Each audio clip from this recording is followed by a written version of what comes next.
Hello, everyone, and I welcome you all to our YouTube channel, Vision Civil Service. My name is Lakshita, and I'm a faculty of Political Science and Current Affairs with Vision Civil Service. I have been a part of this institute, a family with this institute, and I can surely tell you that we provide education. We are not selling anything to you. And a part of Vision. Uh, tells me that when you being a part of the family with us in the Vision Civil Service, you are in safe hands. So, firstly, we provide courses in bilingual mode, and then we have offline and online batches available. So you can feel free to join in it, and you can enroll in our batches, and you can come to our institute and also have a free to demo classes there.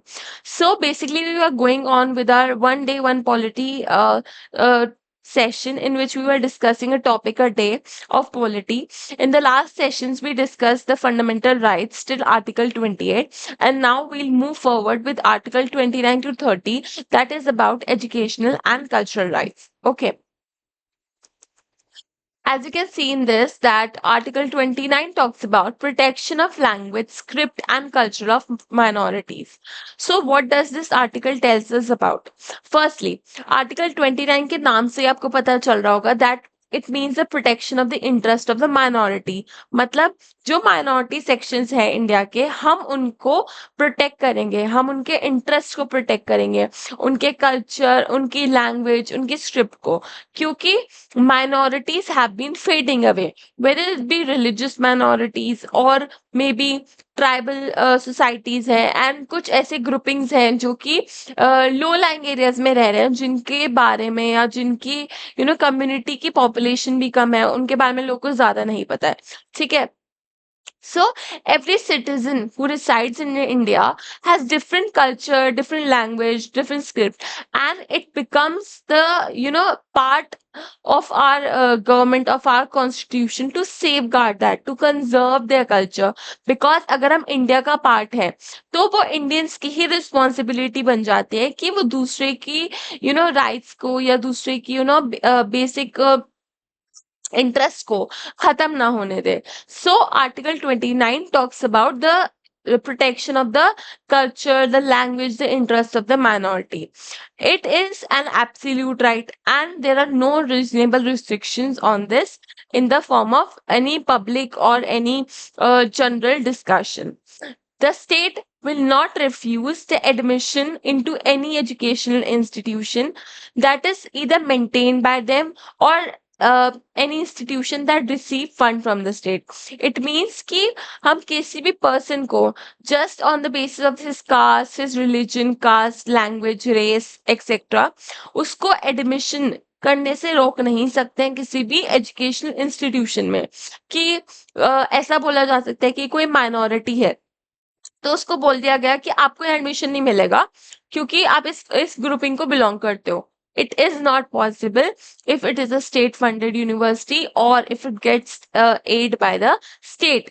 ये एक हम बोल सकते हैं हमारे law के against है, इस पे पनिशमेंट मिलेगी. ठीक है. आर्टिकल 29 प्रोटेक्शन देता है दोनों रिलीजियस माइनॉरिटीज को as well as the linguistic minorities, क्योंकि हमारे कंट्री में बहुत सारी लैंग्वेजेस हैं, बहुत सारे कल्चर्स हैं. तो दोनों को सेफगार्ड करना, it becomes the responsibility of our constitution. So constitution provides this safeguard under article 29, and we should uphold the spirit of unity in diversity in India. मतलब एकता बना के रखनी है विभिन्न कल्चरों के होने पर भी, विभिन्न लोगों के, अलग अलग प्रकार के लोग होने पर भी हमें एकता बरकरार रखनी है, वो स्पिरिट यूनिटी की बना के रखनी है. और ये आर्टिकल खाली minorities as the word is said उनके लिए खाली नहीं है. ठीक है. माइनॉरिटीज हम एक मतलब ऐसे ग्रुप को बोल सकते हैं, या एक जस्टिफिकेशन वर्ड दिया गया है, safe guard the minorities. Minorities में कोई भी ग्रुपिंग आ सकती है, whether it be women minority, children minority, और सीनियर सिटीजन बोल सकते हैं. ठीक है. तो एक वो नेम पर्पस के लिए है, but protection of the interest of every citizen becomes the responsibility under this article. Article 30 talks about right of minorities to establish and administer educational institution. मतलब हर minority group के पास ये अधिकार है that they can establish, they can set up their or their you can function as an educational institution. वो अपना एक अलग से इंस्टीट्यूशन सेटअप कर सकते हैं जहाँ पे वो अपने कल्चर या अपने ग्रुप के बारे में लोगों को पढ़ाएं, लोगों को सिखाएं, उनके कम्युनिटी के लोगों को भी सिखाएं। ठीक है, क्योंकि ऐसे हमने देखा है चीजें विलुप्त होती जा रही हैं, हमारे कल्चर से हम हटते जा रहे हैं मॉडर्नाइजेशन के नाम पे, हम अपने लैंग्वेजेस को भूलते जा रहे हैं। तो ये रिलीजियस लिंग्विस्टिक बैकग्राउंड दोनों से इम्पोर्टेंट हो जाता है। अगर ऐसे एजुकेशनल इंस्टीट्यूशन सेटअप होंगे तो और लोगों को भी ऐसे ग्रुप्स के बारे में, ऐसी कम्युनिटीज के बारे में जानने को मिलेगा जो कि माइनॉरिटी सेक्शन में है, जिनके बारे में ज्यादा लोग को अवेकन नहीं है। ठीक है, एंड जो स्टेट है वो कंपेंसेशन प्रोवाइड करती है for any property of a minority educational institution. ठीक है, उन पे उनको थोड़ा बहुत कंपेंसेशन भी देगी, एड प्रोवाइड करेगी। ठीक है, उनकी प्रॉपर्टी को एक्वायर नहीं कर सकती, उनको जबरदस्ती बंद नहीं करवा सकती। ठीक है, और उन पे लिमिटेशंस भी इम्पोज नहीं कर सकती। ये जो सब चीजें हैं लाई गई थी under article 44th amendment act 1974। तो जो 44th अमेंडमेंट एक्ट आया था उसमें ये जो स्टेट का कंपेंसेशन सम है कि अगर वो फोर्स्ड एक्विजिशन करते हैं तो उन्हें पैसे भी देने पड़ेंगे to that minority institution, though that was given in article 44th amendment act 1978 to protect the minority rights. Okay, and the act also removed the right to property as a fundamental right that was given in Article 31 of the Constitution. State will not discriminate against any educational institution managed by a minority. मतलब state भेदभाव नहीं कर सकती अगर कोई इंसान कोई minority community का या कोई माइनॉरिटी ग्रुपिंग का इंस्टीट्यूशन चला रहा है तो स्टेट उसके साथ भेदभाव नहीं कर सकती, उसको उसे एड प्रोवाइड करना पड़ेगा। ये नहीं कर सकती कि आप नीची जाति का हो तो आपको कम एड मिलेगा, आपके इंस्टीट्यूट को इतना फंड नहीं मिल पाएगा, या आपके अगेंस्ट स्टेट कुछ ऐसे एक्ट्स या चीजें करे, वो सब अलाउड नहीं है।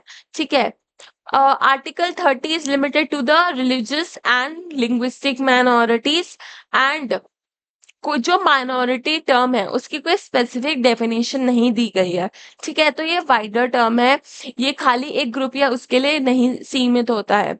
ठीक है, एंड ऑल्सो द स्टेट देखेगी कि जो भी इंस्टीट्यूशन है ये प्रॉपरली वर्क करें, उन्हें प्रॉपर यूटिलिटी मिले, उनको प्रॉपर एड मिले, एंड उनकी जो राइट्स है उसको ना छीना जाए, उनके अगेंस्ट कोई गलत चीज ना करे, उनकी जो राइट्स उनको आर्टिकल 30 में प्रोवाइडेड है उनको वो चांस मिले उसको एग्जीक्यूट करने का भी।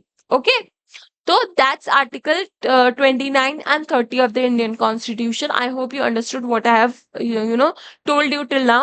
Okay, and please share, like and subscribe our channel ऐसे videos और देखने के लिए, and we'll bring more videos like this for you. अभी हमारे I think 4 या 5 parts आ गए of the fundamental rights, and we'll bring forward more parts. अभी हमारी constitutional writs बची हैं, then we'll discuss about DPSP.